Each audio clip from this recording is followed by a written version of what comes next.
Hi friends, welcome to my channel. நம்ம இன்னைக்கு என்ன பார்க்க போறோம்னு பார்த்தீங்கன்னா, ராகி மாவையும் கோதுமை மாவையும் வச்சு ஒரு சூப்பரான களி தாங்க எப்படி செய்யுதுன்னு பார்க்க போறோம்.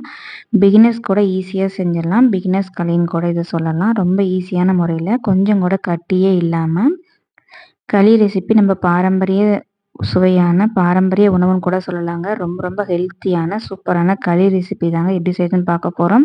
அது கூடவே புளி ஊறுகாயும் எப்படி செய்யுதுன்னு பார்க்கலாம். இப்போ வாங்க வீடியோக்குள்ளே போகலாம். வீடியோக்குள்ளே போகிறதுக்கு முன்னாடி நம்ம சேனலை இப்போ தான் புதுசாக நீங்கள் பார்க்குறீங்க அப்படின்னா மறக்காமல் நம்ம சேனலை சப்ஸ்கிரைப் பண்ணிக்கோங்க. அப்படியே பக்கத்தில் இருக்கிற பெல் பட்டனையும் கிளிக் பண்ணிக்கோங்க. ஆல்ன்ற ஆப்ஷனையும் கிளிக் பண்ணிட்டுனா நான் போகிற வீடியோ உடனே உங்களுக்கு நோட்டிஃபிகேஷனில் வரும். இப்போ வாங்க வீடியோக்குள்ளே போய் எப்படி செய்யுதுன்னு பார்க்கலாம். இந்த கப்பில் 1 கப் அளவுக்கு ராகி மாவு எடுத்திருக்கேன். ஒரு அகலமான நல்ல மொத்த பாத்திரமாக எடுத்துக்கோங்க. அடிகனமாக உள்ள பாத்திரமாக எடுத்துக்கோங்க. 1 கப் அளவுக்கு ராகி மாவும் 1/2 கப் அளவுக்கு கோதுமை மாவும் எடுத்துட்டு 1/2 கப் அளவுக்கு மாவுக்கு 3 கப் அளவுக்கு அதே கப்பில் தண்ணி எடுத்துக்கலாம். தண்ணி சுடுதண்ணி எடுத்துக்கோங்க. ரொம்ப நல்லது. சீக்கிரமா மாவு நமக்கு வெந்து கிடைக்கும். இந்த மாதிரிலாம் செய்கிறப்போ தண்ணி பக்கத்துலேயே நம்ம சுடுதண்ணி வச்சுட்டு கலக்கி செய்கிறப்போ நம்ம 10 நிமிஷங்கிறது 5 நிமிஷத்துலேயே செஞ்சு முடிச்சிடலாங்க. மாவெல்லாம் கொஞ்சம் கூட கட்டியே இல்லாமல் நல்லா இந்த மாதிரி கரைச்சி எடுத்துக்கலாம்.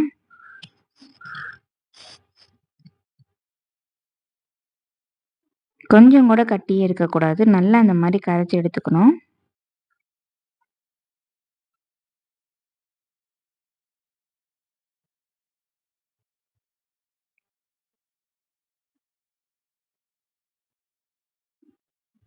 இப்போ பாருங்க, மாவு எல்லாத்தையும் நம்ம கட்டி இல்லாமல் நல்லா கரைச்சி எடுத்துட்டோம். இந்த மாதிரி நல்லா கரைச்சி எடுத்ததுக்கப்புறமா ஸ்டவ் ஆன் பண்ணி மீடியம் ஃப்ளேமில் வச்சுட்டு கை விடாமல் நல்லா இந்த மாதிரி கிண்டி விட்டுட்டே இருக்கணுங்க.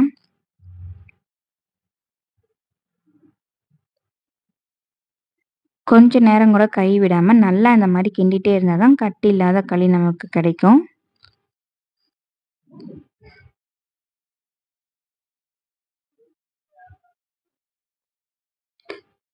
கொஞ்சம் கொஞ்சமாக மாவு நல்லா கெட்டியாக ஆரம்பிச்சிருச்சு பாருங்கள். நீங்கள் கண் கூட பார்க்கலாம். நம்ம பாட்டியெல்லாம் எப்படி செய்வாங்கன்னு பார்த்தீங்கன்னா, ஃபஸ்ட்டு தண்ணியை நல்லா கொதிக்க வச்சுட்டு அது கூட கொஞ்சம் கொஞ்சமாக மாவு போட்டு ஒரு உருட்டு கட்டை மாதிரி இருக்கு இல்லைங்களா, அந்த கட்டையை வச்சு தான் நம்ம களி செய்வாங்க. நம்ம இப்போ இருக்கிற காலகட்டத்தில் அந்த மாதிரி உருட்டுக்கட்டையும் விறகு அடுப்புக்கும் நம்ம எங்கேயும் போக முடியாது இல்லைங்களா. ஸ்டவ் அடுப்புலேயே ரொம்ப ஈஸியாக சூப்பராக களி எப்படி செய்யணும்னு நம்ம இந்த வீடியோவில் பார்த்துட்ருக்கோங்க. ரொம்ப ஈஸியாக செஞ்சிடலாம். ஃபஸ்ட் டைம் செய்கிறீங்க இல்லை பிகினர்ஸாக இருந்தால் கூட ஈஸியாக செஞ்சிடலாம். இந்த மாதிரி முறையில் கொஞ்சம் கூட கை விடாமல் நம்ம கிண்டிக்கிட்டே இருக்கணும். அது மட்டும்தான் இதில் ஒரே ஒரு பெரிய பாயிண்ட்டு. நம்ம கைவிடாமல் கிண்டிகிட்டே இருந்தோம்னா கரெக்டான தண்ணியும் கைவிடாமல் கிண்டிகிட்டே இருந்தோம்னா களி கொஞ்சம் கூட கட்டியே பிடிக்காம துளி கட்டி கூட பிடிக்காதுங்க, நல்லா வரும். இப்போ பாருங்கள், நல்லாவே மாவு கொஞ்சம் கொஞ்சமாக நல்லா கெட்டியாக ஆரம்பிச்சிருச்சு. இப்போ நம்ம இது கூட தொட்டுக்க என்ன செய்ய போகிறோம்னு பார்த்தீங்கன்னா, புளி ஊறுகாய் தாங்க செய்ய போகிறோம். அது எப்படி செய்ய போகிறோம்னு பார்த்தீங்கன்னா, 2 எலுமிச்சைப்பழ சைஸ் அளவுக்கு புளி எடுத்துக்கணும். அதே மாதிரி ஒரு 4 ஸ்பூன் அளவுக்கு நாட்டு சர்க்கரை எடுத்துக்கோங்க. அப்படி இல்லைன்னா வெல்லம் கூட சேர்த்துக்கலாம். 2 வரமிளகாய், அவ்வளோதான். இது 3த்தையும் நல்லா நைஸாக அரைச்சி எடுத்து வச்சுக்கணுங்க. நம்ம அந்த காலகட்டத்தில் அந்த அளவுக்கு வசதி இருக்காது இல்லைங்களா. அப்பப்போ உடனே குழம்பு இந்த மாதிரிலாம் செய்ய முடியாது. நல்ல தோட்டத்துக்குலாம் வேலைக்கு போவாங்க இல்லைங்களா, அவங்களுக்குலாம் நல்லா ஈஸியாக இருக்கிற மாதிரி இந்த புளி ஊறுகாய் தான் செஞ்சு சாப்பிடுவாங்க.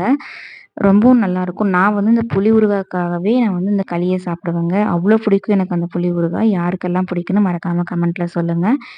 இப்போ பாருங்கள், மாவு எல்லாமே நல்லா வெந்து நம்ம சூப்பராக நமக்கு பார்க்கவே நமக்கு நல்லா தெரியுது பாருங்கள். கொஞ்சம் கொஞ்சம் லைட்டாக கட்டி பிடிக்கிற மாதிரி இருக்கும். நீங்கள் நல்லா இந்த மாதிரி கிண்டி விட்டுக்கிட்டே இருக்கிறப்போ அந்த கட்டி நல்லாவே கரைஞ்சிரும்.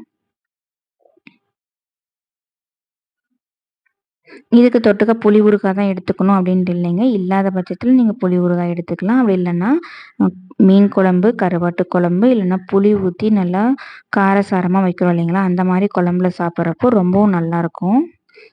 அப்படி இல்லைன்னா நம்ம களியோடு சேர்த்து சின்ன வெங்காயம், மோர் ஊற்றி சாப்பிட்லாம். அதுவும் நல்லாயிருக்குங்க.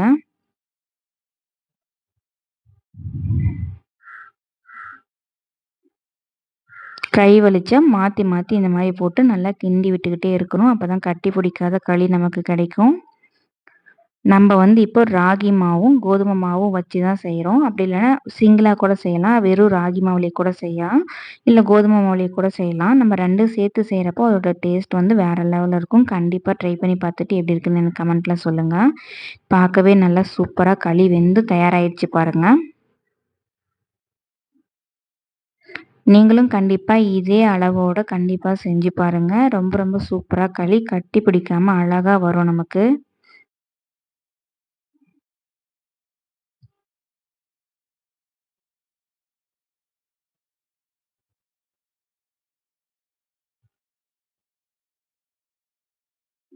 அவ்வளோதாங்க. முக்கா பதத்துக்கு நமக்கு நல்லா களி தயாராயிடுச்சு. இப்ப வெந்துருச்சான்னு நம்ம பார்க்கறதுக்கு என்ன பண்ணணும்னு பார்த்தீங்கன்னா, ஒரு பவுல்ல தண்ணி வச்சு கையில நம்ம தொட்டு பார்க்கணும்.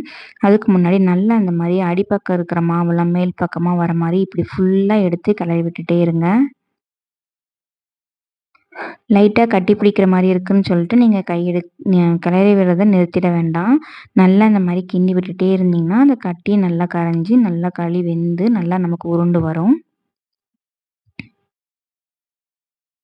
உங்களுக்கு பார்க்குறப்பவே நல்லாவே தெரியுங்க. மாவெல்லாம் நல்லாவே வெந்துருச்சு. பச்சை மாவெல்லாம் வெந்து நல்லா கலரே நல்லா ப்ரௌனிஷா மாறிடுச்சு பாருங்க லைட்டா. இப்ப நம்ம களி வெந்துருச்சான்னு பார்க்கலாம் வாங்க. ஒரு பவுல்ல தண்ணி எடுத்துட்டு கைய ஃபுல்லா நனைச்சுக்கலாம். இந்த மாரி நனைச்சிட்டு நம்ம தொட்டு பார்க்குறப்போ, களி வந்து கையில ஒட்டக்கூடாது. இப்ப பாருங்க லைட்டா கொஞ்சம் நமக்கு ஒட்டுது. இன்னும் ஒரு 2 நிமிஷம் நல்லா நம்ம ஸ்டவ்லயே வச்சு கிண்டி விட்டுட்டே இருக்கலாம். களி நல்லா வேகட்டும். களிய பொறுத்தவரைக்கும் நல்லா வேகலன்னா வயிறு கெட்டு போயிருங்க. அதுக்காக தான் நல்லா இந்த மாரி வேக வச்சு நம்ம எடுத்துக்கணும்.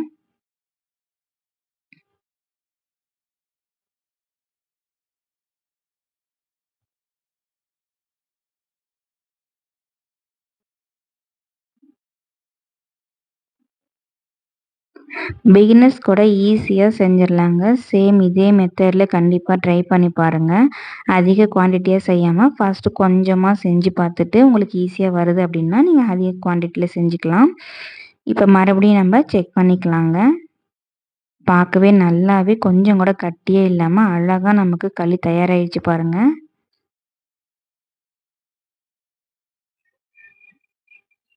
இப்ப நமக்கு கையில களி ஒட்டுதான்னு தொட்டு பார்க்கலாம். கொஞ்சம் கூட ஒட்டவே இல்ல பாருங்க. இத நம்ம செஞ்சுட்டு ஒரு 1/2 மணி நேரம் கழிச்சு உடனே சாப்பிடலாங்க. நைட்டு செஞ்சுட்டு காலையில சாப்பிடுற மாரி இருந்தா, நம்ம தண்ணி ஊத்தி கலக்கி வச்சிருக்கோம் இல்லைங்களா? அதனால இந்த மெத்தட பொறுத்தவரைக்கும் நம்ம அந்த மாரி கூலா குடிச்சுக்கலாம். ஆனா காலையில சாப்பிடுற மாரி கட்டியா இருக்காது நமக்கு. இப்ப தட்டு போட்டு மூடி ஒரு 1/2 மணி நேரம் விட்டுறலாம். நல்லா அந்த புழுங்கி களி இன்னும் அந்த சூட்டோட இன்னும் நல்லா வெந்து வரட்டும். நம்ம இந்த மெத்தட்ல செய்றப்ப உடனே செஞ்சு சாப்பிட்றணுங்க. அப்படி இல்லைன்னா கூழ் மாரி தான் நெக்ஸ்ட் டைம் சாப்பிடுறப்போ குடிக்க முடியும். இப்ப 1/2 அன் ஹவர் கழிச்சு எடுத்து பார்த்தா, களி நல்லாவே புழுங்கி, நல்லா வெந்து சூப்பரா நமக்கு கலர்லாம் சேஞ்ச் ஆயி கிடைச்சிருக்கு பாருங்க.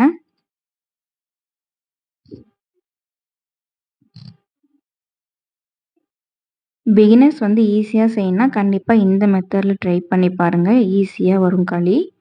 கொஞ்சம் கூட கட்டி பிடிக்காத ராகி மாவும், கோதுமை மாவும் வச்சு ஒரு சூப்பரான களி ரெசிபி எப்படி செய்றதுன்னு நம்ம இந்த வீடியோல பார்த்தோம். இப்ப களிய வந்து நம்ம ஒரு பிளேட்ல மாத்திக்கலாம். இப்படி இந்த மாரி அகலமான குழி கரண்டியா ஒண்ணு எடுத்துக்கோங்க. ஒரு பவுல்ல தண்ணி எடுத்து வச்சுட்டு, நல்லா இந்த மாரி கரண்டிய ஃபுல்லா தண்ணீல நனைச்சிட்டு, இந்த மாரி எடுத்தோம்னா, களி நல்லா உருண்டு வரும்.